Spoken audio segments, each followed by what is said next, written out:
या बड़े मुश्किल से होता है कि आपको सफलता ना मिले, ठीक है।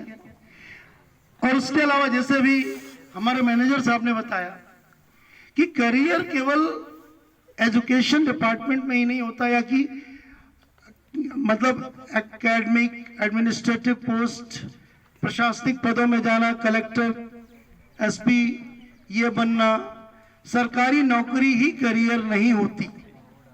करियर के अनेकों दिशाएं होती हैं। अभी सर ने कहा कि आप खेल में अपना करियर बना सकते हैं, पेंटिंग में बना सकते हैं, आर्ट्स में बना सकते हैं, फिल्म लाइन में बना सकते हैं, ठीक है। अब ये मत कह लेना कि अब हम ताला में फिल्म लाइन की बात क्यों कर रहे हैं, ठीक है। क्या आपका ताला किसी से कम है क्या? बोलो भाई। और हमेशा ध्यान रखना, इंसान की सबसे बड़ी ताकत होती है उसका अपना सेल्फ कॉन्फिडेंस, अपना खुद का आत्मविश्वास। आप ये कभी मत मानो कि आप ताला जैसी जगह में हो तो आप फिल्मों के बारे में नहीं सोच सकते, आप तैराकी के बारे में नहीं सोच सकते, आप तीरंदाजी के बारे में नहीं सोच सकते, आप क्रिकेट के बारे में नहीं सोच सकते, फुटबॉल के बारे में नहीं सोच सकते। क्यों नहीं सोच सकते भाई? क्या ये जितने ऊंचे बड़े खिलाड़ी हुए हैं, बड़े कलाकार हुए हैं, क्या भगवान ने इनके अलग से कोई सींग जमाया है? क्या इनके ज्यादा हाथ पांव हैं? नहीं है ना, ठीक है। अपनी अपनी तकदीर की बात है कि कोई मुंबई में पैदा हुआ, कोई बड़े बाप के यहां पैदा हुआ, कैसे भी हुआ, ठीक है। लेकिन हम जहां हैं वहीं से हमें कुछ करने का जज्बा होना चाहिए। हम चाहे तो बहुत कुछ कर सकते हैं, और इसमें कहीं से भी आपको कोई सील संकोच नहीं होना चाहिए कि हम किसी छोटी जगह में हैं, छोटी स्कूल में हैं, कहीं कुछ नहीं। There is nothing either good or bad, but thinking makes it so. दुनिया में कोई भी चीज ना अच्छी होती ना बुरी होती, केवल हमारी सोच उसको बना देती है। करियर का जो मूल मंत्र है, मैं बहुत समय नहीं लूंगा सर, बस 2 मिनट में अपनी बात समाप्त करूंगा।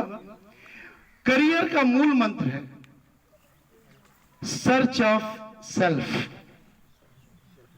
क्वेस्ट फॉर आइडेंटिटी, स्व की खोज। क्योंकि आगे चल के हर व्यक्ति के जीवन में एक प्रश्न उठता है कि मैं कौन हूं, हु एम आई। और जब आपको यह जवाब मिलने लगता है कि मैं कौन हूं, वहीं से आपके करियर की खोज पूर्ण होती है। और जब नहीं होती, आपके देखिए व्यक्ति के अंदर जो बेरोजगारी का दंश होता है वो इसलिए होता है कि वह अपने स्वयं की खोज नहीं कर पाता, वो अपना स्वयं अस्तित्व कायम नहीं कर पाता है। इसी कारण से उसके अंदर एक निराशा होती है, ठीक है। और इस स्व की खोज, जिसको सर्च फॉर आइडेंटिटी कहते हैं, अपनी पहचान की खोज, अपने अस्तित्व की खोज, इसी को बताने के लिए, इसी की दिशा बताने के लिए आज शासकीय स्तर पर, गवर्नमेंट के लेवल पर ये करियर काउंसलिंग का कार्यक्रम आयोजित किया जा रहा है। बच्चों, आप लोगों को आश्चर्य होगा, यहाँ पे आपके जितने गुरुजी बैठे हुए हैं, अब बिल्कुल नए वालों की बात मैं नहीं करता, लेकिन जो हमारे एज ग्रुप या थोड़ा बहुत हमसे उम्र में छोटे होंगे, या जो ऐसी गांव में पढ़ के आए होंगे, हम लोगों जैसे छोटी जगह से ही पले बढ़े होंगे, हम लोगों के साथ क्या समस्या थी, आज आपके लिए करियर काउंसलिंग का कार्यक्रम हो रहा है। बच्चों, जब हम लोग पढ़ते थे तो हम तो फिर भी पढ़े लिखे माँ बाप की औलाद थे, पर ज्यादातर लोगों की स्थिति यह थी कि माँ बाप को यह नहीं पता होता था कि कौन सी विषय पढ़ने से बच्चा क्या बनेगा, कहां जाएगा, इसको क्या मिलेगा।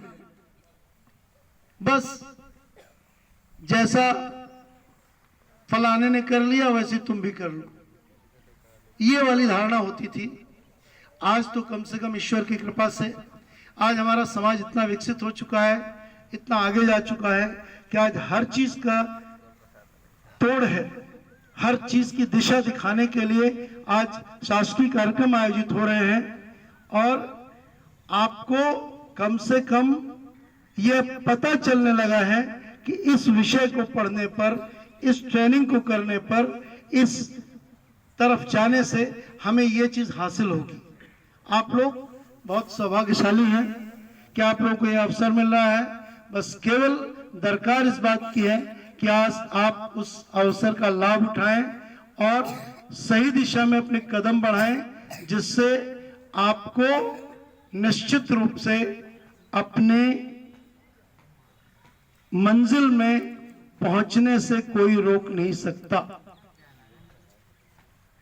बस मैं दो पंक्ति दुष्यंत कुमार की 2 पंक्तियों के साथ मैं अपनी बात समाप्त करना चाहता हूं कि दुष्यंत कुमार ने लिखा है कि यह सच है कि पांवों ने बहुत कष्ट उठाए, यह सच है